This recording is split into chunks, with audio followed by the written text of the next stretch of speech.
एक बार तालियां बजाएंगे उनके लिए जिन्होंने सारे धर्मों को खतरे में डाला है। धन्यवाद। सारी माओं के बच्चों को खतरे में डाला है और फ़ोन नंबर लेने के तरीके को खतरे में डाल दिया है। महीप सिंह जी। लोग हैं वो पूछते भी रहते हैं मम्मी कैसे, अभी वो पूछ भी रहा था। क्या पूछा था? तुम्हारी मम्मी ना ठीक है। राखी सावंत कैसी हैं, उनसे आपके लड़ाई झगड़े के कुछ क्लिप्स आए थे, क्या था वो मामला अगर आप बताना चाहें। आपका जो जोक रहता है लिखो 98, तो उसका पूरा नंबर क्या है? तो 98 वाला जो नंबर है वो आधार कार्ड से जुड़ा हुआ है। मेरे पूरे 386 रुपए बैंक में पड़े हैं, खतरा हो सकता है। कैसे सर? ठीक है, आप ठीक है? मैं बढ़िया सर। मम्मी अभी है नहीं, वो ऊपर है। आपको वहाँ जाना पड़ेगा। अच्छा कोई बात नहीं, वहीं मिल लेंगे। कि आपने कॉमेडी क्यों चॉइस करा? हाँ यार बहुत गलती हो गई। आपका जो रोस्टिंग होता है वो लाइक एक बंद कमरे या बंद रूम में होता है, तो क्या आपका एक शो दिल्ली यूनिवर्सिटी में हो सकता है like with all the roasting? कितने पैसे हैं आपके पास? Can you come please? या बस वो हाँ तो नंबर लिखो 620। बिल्कुल। क्या बात है, नंबर मैं मम्मी से ले लूंगा। नंबर है, नंबर ले लूंगा। अभी आपने पर्सनली ऐसा फील किया है कि आपने रोस्ट कर दिया और आप फील कर रहे हो यार आज डार्क हो गया? नहीं, वो तो इंटेंशन से ही करते हैं हम। वो ये सोच के करते हैं कि डार्क करना है। लोग जिनकी हो रही है रोस्टिंग, बेइज्जती हो रही है, बुरा नहीं मानते? डर नहीं लगता? पहले एस्टेब्लिश कर रखा है कि भाई ये ऐसी चीज होने वाली है आपके साथ, ठीक है? अगर किसी को बीच में लग गया कि ये तो ज्यादा ही हो गया तो फिर वो केस कर देते हैं। Sensodyne K presents Lallan Top Adda, co-powered by Technosport, itel, Center for Sight, Hire, Tourism Partner, Madhya Pradesh Tourism, Celebration Partner, Morpheus, Dare to Dream. SLS और पैराबेन गॉन, तो उसका करंट ऑन। What then? इसके potassium ions का टूट का current gone, live का current on. एक बार तालियां बजाएंगे उनके लिए जिन्होंने सारे धर्मों को खतरे में डाला है। धन्यवाद। सारी माओं के बच्चों को खतरे में डाला है और फ़ोन नंबर लेने के तरीके को खतरे में डाल दिया है। महीप सिंह जी, ऑडियंस से जुड़ा ही सवाल पहला पूछ लेता हूँ जी। ऑडियंस आपको सबसे सही कहाँ की मिली या सबसे मुश्किल कहाँ की मिली? फिर मैं ऑडियंस के सवाल पे जाऊँगा। देखिए ऐसा है कि ऑडियंस, देखिए जहाँ पूरी दुनिया में मैं घूमा हूँ, देखिए अहमक लोग हर जगह होते हैं। अहमक मतलब मूर्ख। तो सारी जगह की ऑडियंस बराबर है साहब, ऐसा कुछ नहीं है। सब एक जैसे हैं। बहुत प्यारे लोग हैं, तो बहुत अच्छे लोग हैं। वो पूछते भी रहते हैं मम्मी कैसी, अभी वो पूछ भी रहा था। तुमने पूछा था? क्या पूछा था? तुम्हारी मम्मी ना ठीक है। मतलब ऐसी नहीं है जैसा सुना था। अब अरे मेरे पास ही है, अभी तो शाम को घर पहुंच जाएंगे। ऑडियंस का ये फेवरेट सवाल होगा, इनकी ओर से आएगा ही, उसके पहले मैं पूछ लेता हूं। आगे बढ़ते हैं। जाकिर आपको दुनिया का सबसे मजेदार इंसान बताते हैं। हाँ। जाकिर खान आपको कैसे लगता है? जाकिर खान बहुत प्यारा है, छोटा भाई है, दोस्त है। बहुत लोग मतलब जानते नहीं है जाकिर को ना पर्सनली, सिर्फ उसका जो बाहर का पर्सोना जो वो दिखता है बाहर से उसी को जानते हैं, पर अगर उसको अंदर से जानेंगे तो वो उससे भी कई गुना ज़्यादा खूबसूरत इंसान है और मुझे बहुत प्यारा है, बहुत अजीज़ है और हम लोग बहुत सालों से साथ हैं। चाहे मिल ना पाएँ पर बहुत प्यार करते हैं मुझसे। बहुत प्यारा इंसान है। और ये भी जनता का फेवरेट सवाल ही हो सकता है, राखी सावंत कैसी हैं? उनसे आपके लड़ाई झगड़े के कुछ क्लिप्स आए थे, क्या था वो मामला अगर आप बताना चाहें। यार किसने देखा है लड़ाई मेरी राखी सावंत के साथ? किसने देखी है? क्लिपें तो तमाम चली थी। किसने क्लिप देखा है? वो क्लिप देखी है किसी ने? रेडिट पे खूब चला था। आपकी सूचना के लिए बता दूं, वो एपिसोड आने वाला है, उसमें सब कुछ दिख जाएगा। अंदाज़ा लगाने की ज़रूरत नहीं है, सब कुछ दिख जाएगा आपको उसके अंदर। हाँ बढ़िया। अब जनता की ओर बढ़ते हैं, जनता के सवालों की ओर। ठीक है, हेलो। अपना नाम बताइएगा और सवाल पूछिएगा जल्दी से। जी, मेरा नाम अश्विनी है। सर एक चीज़ पूछना चाहूँगा, आपका जो जोक रहता है लिखो 98, तो उसका पूरा नंबर क्या है? और दूसरा सवाल, आप जनरेशन अल्फ़ा हो, आप जनरेशन जेड को कैसे नफ्स कैसे टटोलते हो अपने जोक के माध्यम से, क्योंकि आप मेरे दादाजी जैसे हो। क्या? धन्यवाद। सर इनका कहना है कि आप इनके दादाजी जैसे हैं। तो यार ये तो फिर गलत हो गया ना, ये दादाजी जैसे हैं तो फिर अब दादी का क्या करेंगे फिर यार। ऐसा डीप मत जाओ कि निकल ही नहीं पाओ वहाँ से। बाकी वो 98 वाला जो नंबर है वो आधार कार्ड से जुड़ा हुआ है, तो इसलिए बता नहीं सकता मैं। मेरे पूरे 386 रुपये बैंक में पड़े हैं, खतरा हो सकता है। और किसी का सवाल?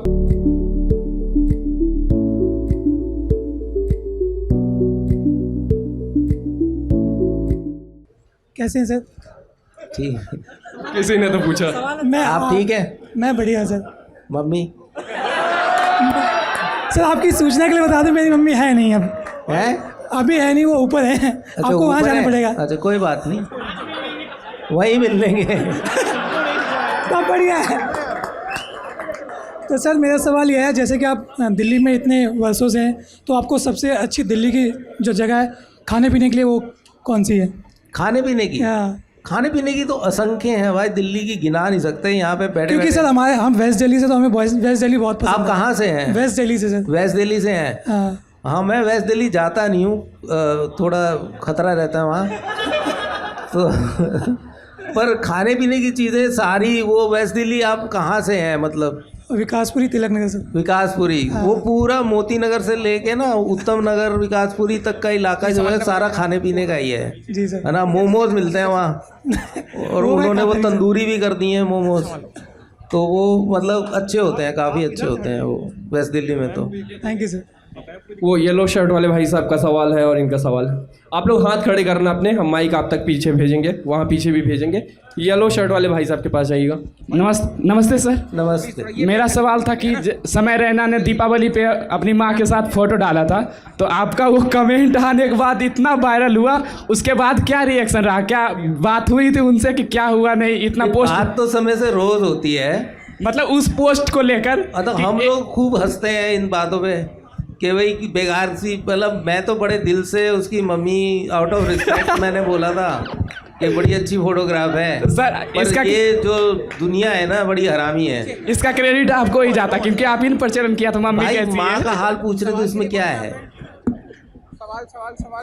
और कोई और किसी की आप मम्मी? कहते हैं वो गुस्से से निकला सवाल है, और वही गुस्सा आपका कुछ रिश्तेदारों के लिए भी था कि कोविड में जब मेरी हालत ख़राब थी तब तुम नहीं थे। क्या था वो रिश्तेदार अभी भी मैसेज करते हैं, या वो कोविड वाला मामला क्या था? नहीं, कोविड वाला मामला ये था कि मेरा कहना सिर्फ ये था कि अब जब लोग देखते हैं, अब जब नज़रों में आ गए, अब जब सब लोग पहचानने लग गए, तो वो क्रिटिसाइज़ करने वाले बहुत से खड़े हो गए कि तुम जो हो मतलब सरदार हो, फिर भी तुम ऐसे काम करते हो, तुम ऐसी भाषा बोलते हो। तो मेरा सिर्फ कहना ये था कि जब मैं ऑलमोस्ट मरने की कगार पे था, तब कोई नहीं आया था मेरे पास कि तुम्हें बचा लेते हैं, तुम हमारी जाति के हो, तुम हमारे धर्म के हो, ठीक है ना। तो अब मेरे को लगता है कि किसी को कोई अधिकार नहीं है मुझसे कुछ भी कहने का। आप इरिटेट नहीं होते अब मम्मी कैसी है वाले सवालों से? इरिटेट नहीं होते आप? मम्मी कैसी है हर कहीं पूछा जा रहा है। नहीं नहीं, वो अपनी मम्मी का हाल पूछ रहे तो मैं क्या इरिटेट हूँ। ठीक है, वहाँ पे सवाल पूछना चाहती हैं वो आशीष।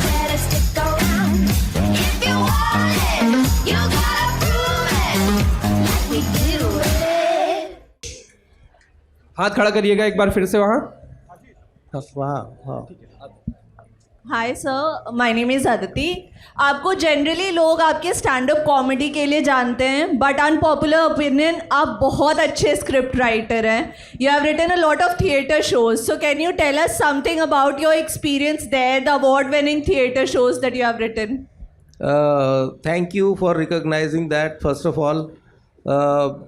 हाँ, ये बात सच है कि स्टैंड अप कॉमेडी से ही लोग मुझे जानते हैं, पर प्राइमरीली मैं एक थिएटर आर्टिस्ट हूँ, मैं राइटर हूँ और मैंने कई प्लेस लिखे, कई प्लेस डायरेक्ट किए, कई प्लेस में एक्टिंग की।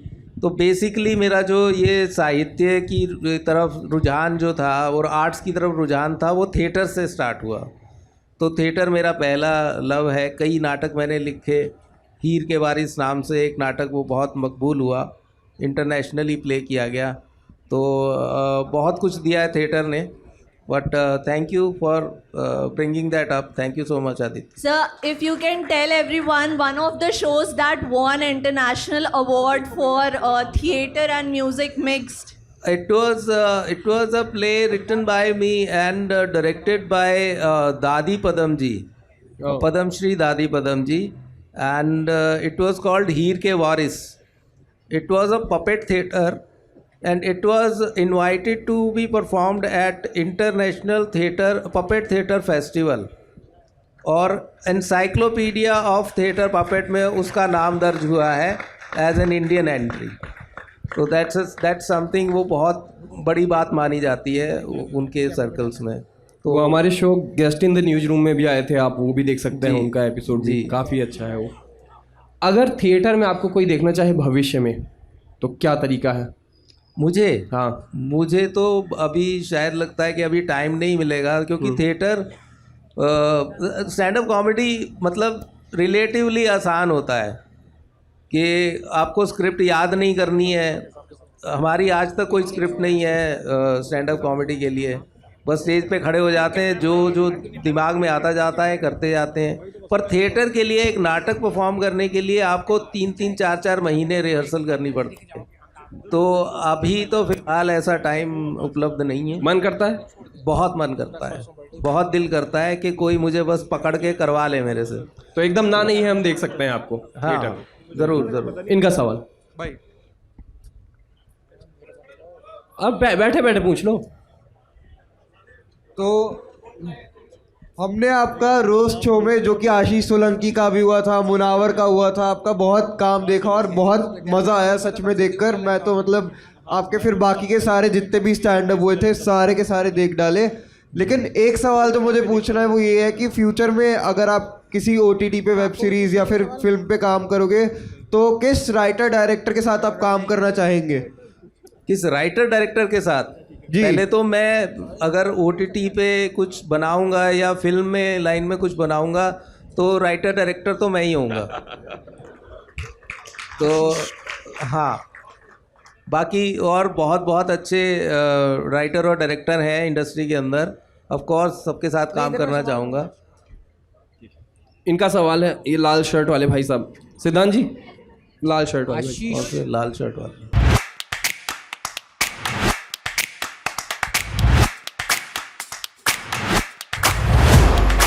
सर नमस्कार. नमस्कार सर, मेरा क्वेश्चन ये है कि आपने कॉमेडी क्यों चॉइस करा? कॉमेडी क्यों चूज़ किया? यस. हाँ यार, बहुत गलती हो गई. अरे ये क्या क्वेश्चन है यार? सर क्वेश्चन इसमें ये है कि मतलब आपने यही क्यों करा कि आप फिल्म भी कर सकते हैं, कुछ भी कर सकते थे. हाँ, मेरे पीछे पता है पड़े हुए थे फिल्म वाले पड़े थे, पता नहीं कौन कौन पीछे भाग रहे थे मेरे. तो कॉमेडी वाला दरवाजा खुला था, मैं घुस गया उसके अंदर. उधर एक सवाल. महीप जी, मुझसे एक सवाल है. जैसे आपकी एक ही लाइन अभी फेमस थोड़ा पास माइक पास आवाज आपकी स्पष्ट नहीं. ओके, तो आपने कंटेंट बहुत लिखा लॉकडाउन से पहले भी और अभी भी, और काफ़ी कंटेंट लिखते जा रहे हैं. बट आपका एक ही लाइन जो टैगलाइन है, मम्मी कैसी हैं, वो चला. बट आपको ये इरिटेट, जैसे उन्होंने पूछ ही ले कि इरिटेट करता नहीं करता. एंड अभी जनरेशन में कंटेंट को लेकर कितना चेंज आया? जैसे पहले जो आप लिखते थे, या फिर उसके बाद आपका एक थॉट प्रोसेस चेंज हुआ है कि हाँ अब आपको ऐसा लिखना है ताकि जनरेशन तक आप पहुँच सको? नहीं, थॉट प्रोसेस चेंज नहीं हुआ. राइटिंग अभी भी वैसी ही होती है. पर ये यंग जनरेशन के साथ जुड़ने के लिए हमें कुछ ऐसी चीज़ें करनी पड़ती हैं कि जो एकदम से ध्यान आकर्षित करें. मतलब वो एक लंबी स्टोरी सुनना और एक वर्ड में सब कुछ कह देना, ये दो बहुत अलग अलग चीज़ें हैं.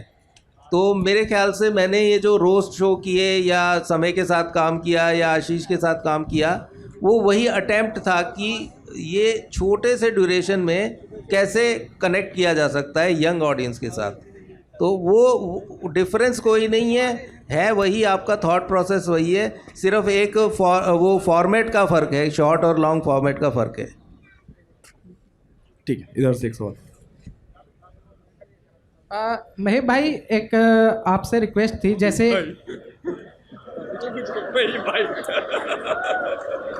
कितनी उम्र है आपकी?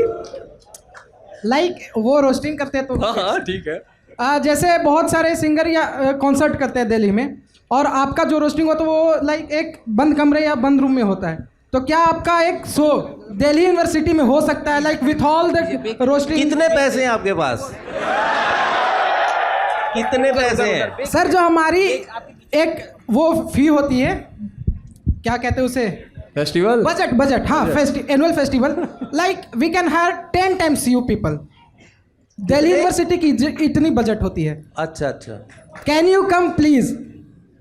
या बस वो, हाँ तो नंबर लिखो 620.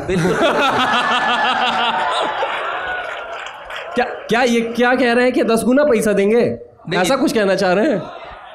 और बजट ज्यादा बता रहे हैं? यूनिवर्सिटी का बजट 10 ये गुना लोग होता है। भीड़ बता रहे हैं, लोग इतने आएंगे।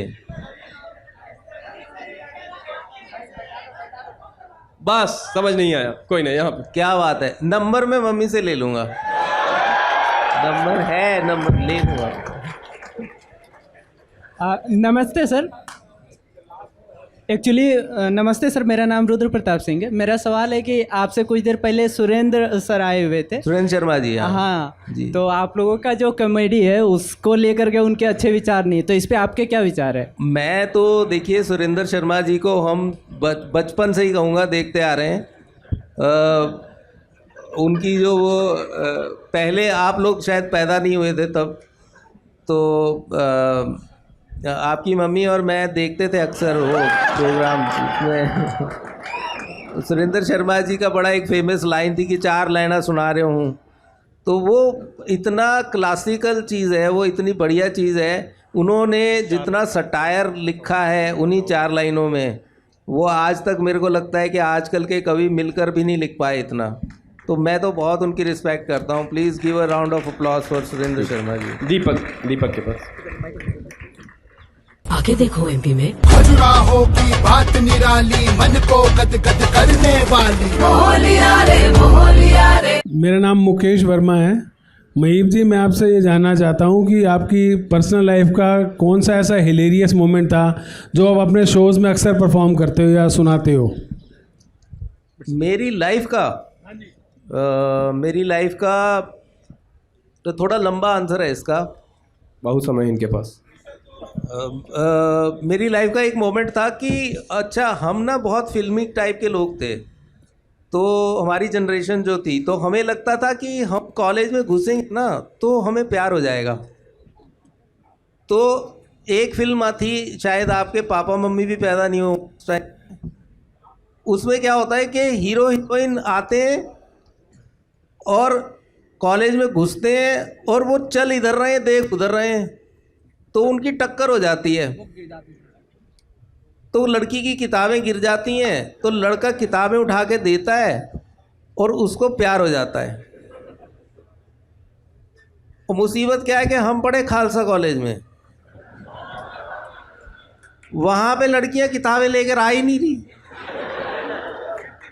तो ये एक पोर्शन है जो मुझे बड़ा फ़नी लगता है, तो ये मैं हमेशा परफॉर्म करता हूँ। ठीक है, उनका सवाल। Hello Mahip sir.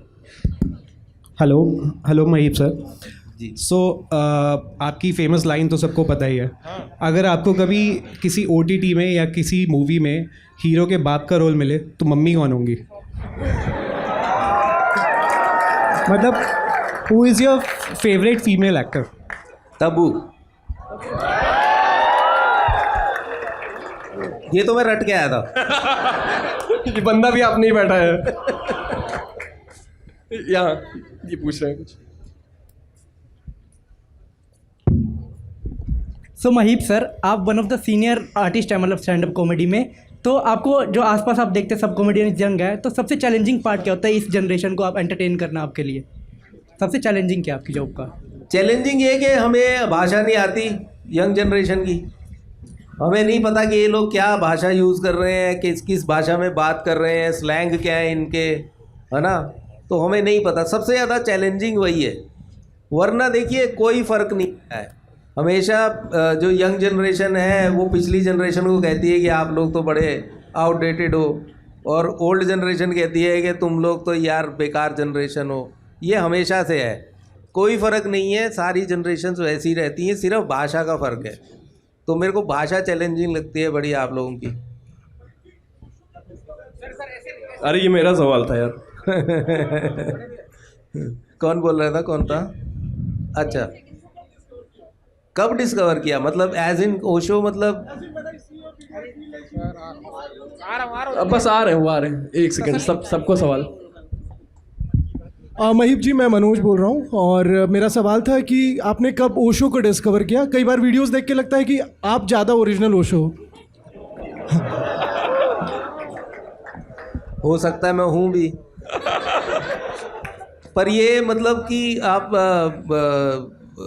फॉर्चुनेटली समझ लीजिए कि मैं, मतलब मुझे तो पता नहीं चला, लोगों ने काफ़ी नोटिस किया, मतलब शुरू से ही, जब से मेरी दाढ़ी सफ़ेद हुई है ना, तब से लोग मुझे ये पॉइंट आउट करते हैं कि आप ओशो जैसे लगते हो, ओशो जैसी आंखें हैं, ओशो जैसे दिखते हो। तो मैंने मजाक में भी वीडियो बनाने शुरू किए थे कि ओशो की तरह, पर ओशो को बहुत पढ़ा, बहुत सुना, तो उनका एक स्टाइल नकल करने की कोशिश करता हूँ। ज़्यादा से ज़्यादा बंदर कह सकते हैं आप मुझे, और कुछ नहीं, और कुछ नहीं है। ओशो के मुकाबले मेरे पास कुछ नहीं है। ठीक, उनका सवाल।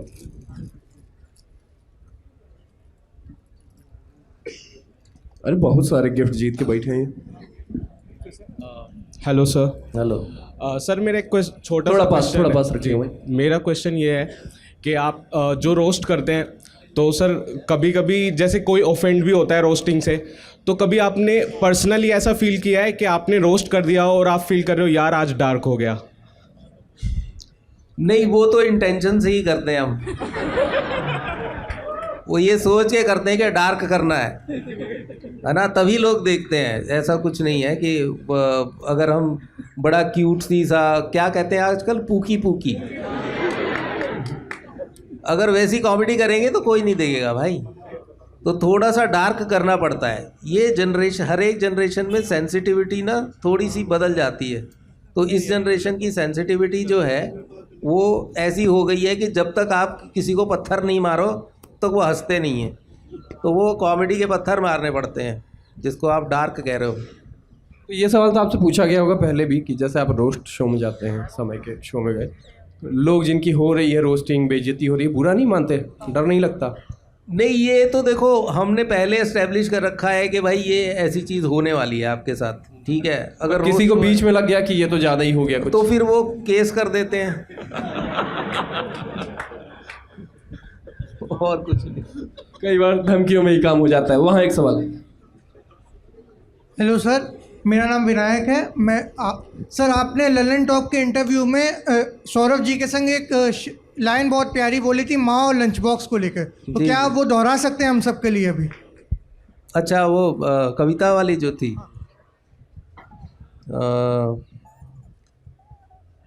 वो थी कि लंच बॉक्स में उंगलियों से लंच बॉक्स में खाने को उंगलियों से दबा दबा के भरती है। आप, ये लाइन इतनी सिंपल लग रही है, पर ये दबा दबा के भरने का मतलब ये है कि वो माँ चाहती कि ज़्यादा से ज़्यादा खाना मैं लंच बॉक्स में डाल दूँ। तो वो लंच बॉक्स में खाने को उंगलियों से दबा दबा के भरती है, और माँ जब नहीं रहती तो ज़्यादा बातें करती।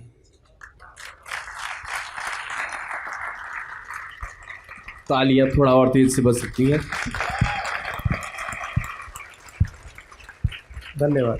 दीपक। Morpheus, the Greek god of dreams, favors the ones who dare to dream. अब महीप जी, मेरा क्वेश्चन आपसे ये है, मैंने एक वीडियो देखा था जिसमें आपने गुरबानी के ऊपर ओशो के भाष्य के बारे में बोला था।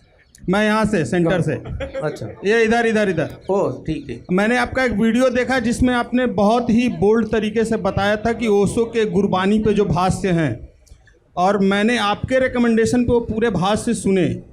तो मैं आपसे ये पूछना चाहता हूँ कि जो हिंदुइज़्म और सिखिज़्म दोनों एक रिलेटेबल रिलीजन हैं, धर्म हैं, दोनों एक दूसरे के समयक हैं, उन्हें आज थोड़ा अलग किया जा रहा है। आप उस पर क्या कुछ सोच रहे हैं? मैं धर्म के बारे में सोचता ही नहीं हूँ।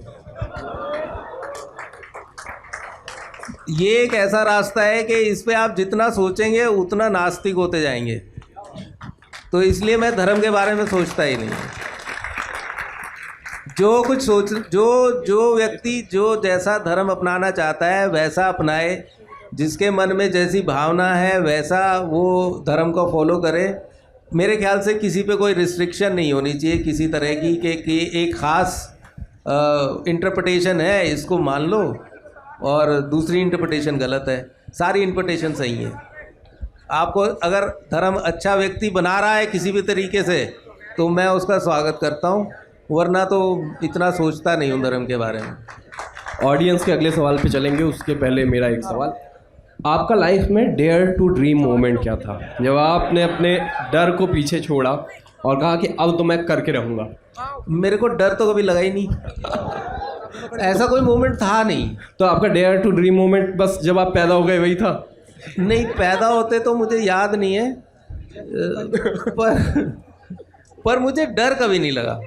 होश संभालने के बाद मुझे कभी डर नहीं लगा इस कोई भी चीज़ करने में। जब भी मुझे किसी चीज़ को करने का दिल हुआ वो चीज़ मैंने कर ली, तो डर नहीं लगा कभी। उनका सवाल। नमस्कार सर, मैं शिवम शुक्ला बात कर रहा हूँ। कहाँ से? सामने से, बीच में से। अच्छा। बीच में। सर आपको अभी मैंने पूरी तरह से सुना, प्लस आपके कॉमेडी के बहुत सारे शेड्स मैंने देखे हैं आपके वीडियोस में या जब आप थिएटर्स किया करते थे, तो उसमें एक चीज़ बात मुझे कॉमन लगी कि हमेशा कॉमेडी में लोग ट्रेजेडीज़, इनसिक्योरिटीज़, वल्नरेबिलिटीज़, फ्लॉज का मजाक उड़ाना या उसको फ़न वे में उसको पॉइंट आउट करना, सटायर में भी शायद यही होता है। तो ये पहले से आज तक होता हुआ है और शायद बाद में भी चलेगा। अभी जैसे फॉर्मेट छोटा वाला चल रहा है या बड़ा वाला चल रहा है, तो आप इसको किस तरह से देखते हैं? मतलब एक 40-50 ईयर्स का आपने भी एक इवोल्यूशन देखा होगा कॉमेडी में।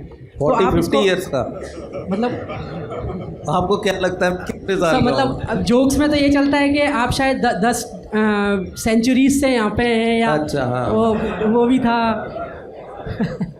तो नहीं, ये देखिए, मैं एक बात कहना चाहता हूँ कि कॉमेडी हमेशा ऑफेंसिव होती है।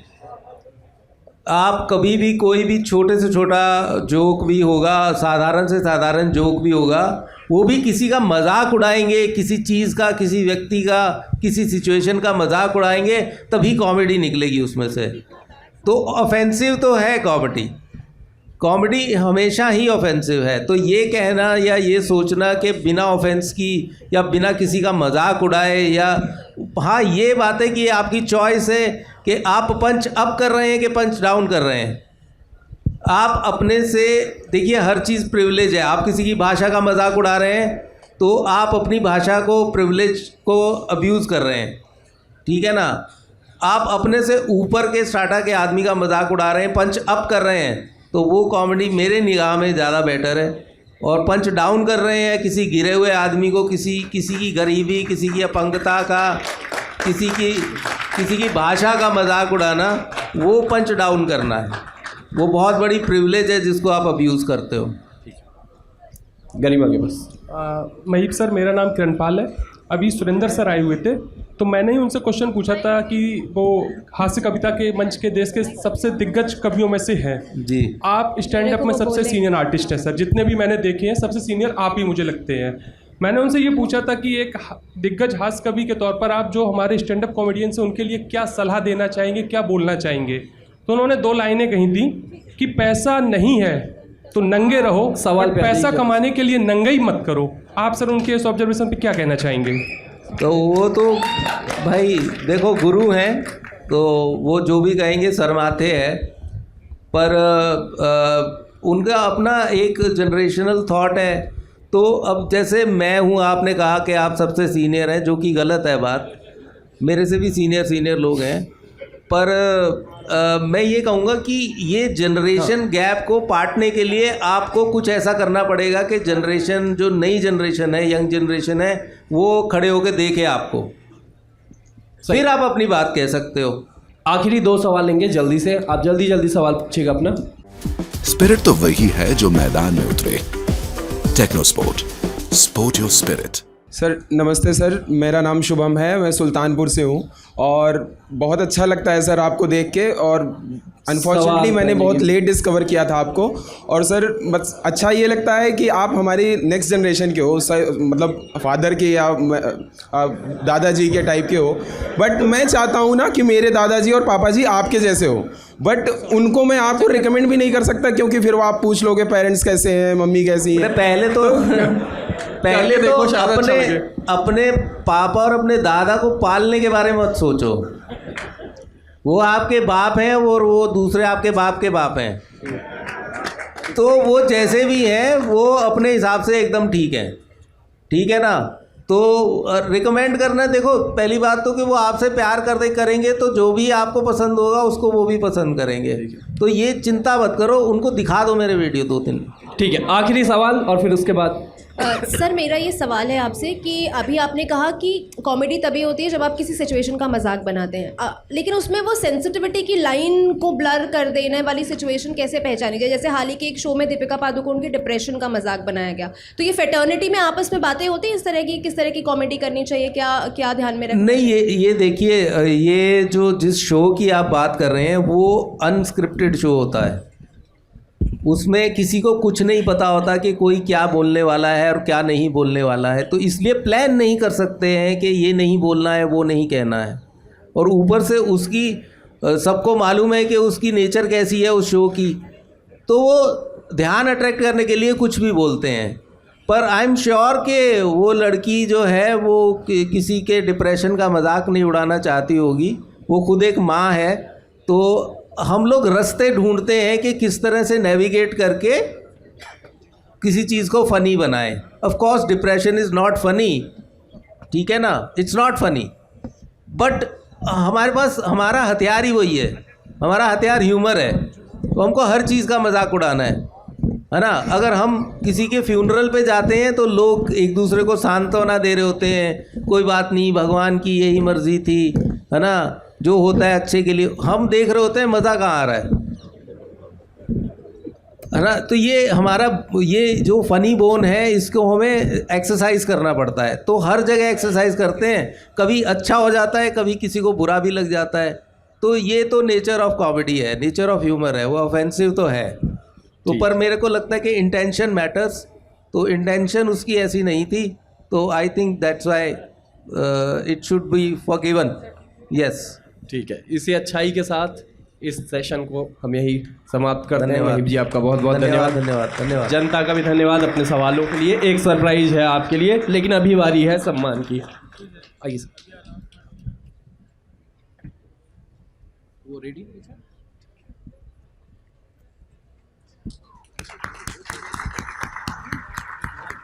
ये आपने जो मम्मी की चुन्नी उड़ाई है मुझे, पर बहुत बहुत शुक्रिया, बहुत आपके प्यार का बहुत धन्यवाद, बहुत बहुत शुक्रिया। और लल्लन टॉप हमेशा से दिल के नज़दीक है, और सौरभ भाई और इनकी पूरी टीम जो है बहुत हमेशा आदर करते हैं, बहुत सत्कार करते हैं। जी 4 लाइनें शेर सुनना चाहती हैं आप? अच्छा, 4 लाइनों में इनको जोक चाहिए। जाते जाते आप कोई संदेश देना? क्या संदेश? ऐसा कोई संदेश नहीं है यार, बस ये है कि हाँ, मम्मी ठीक रहे, प्यार बना रहे, और बस ये ही कहना चाहता हूँ कि दाढ़ी के जितने बाल सफ़ेद हैं वो जान के छोड़े हैं, ठीक है ना, तो ताकि जो है दुनिया जो है इज़्ज़त करती रहे। तो लोग, क्योंकि देखिए अपीयरेंस को देख के जज करते हैं, तो दाढ़ी को देख के हमें जज कर रहे हैं लोग, तो मेट्रो में सीट मिल जाती है। तो बस आपका प्यार और आपका आशीर्वाद है, बहुत अच्छा लग रहा है, बहुत मज़ा आ रहा है, दुनिया भर में घूम रहे हैं साहब, बहुत मज़ा आ रहा है। बहुत बहुत शुक्रिया आपके प्यार का, लल्लन टॉप का थैंक यू, बहुत बहुत धन्यवाद। धन्यवाद।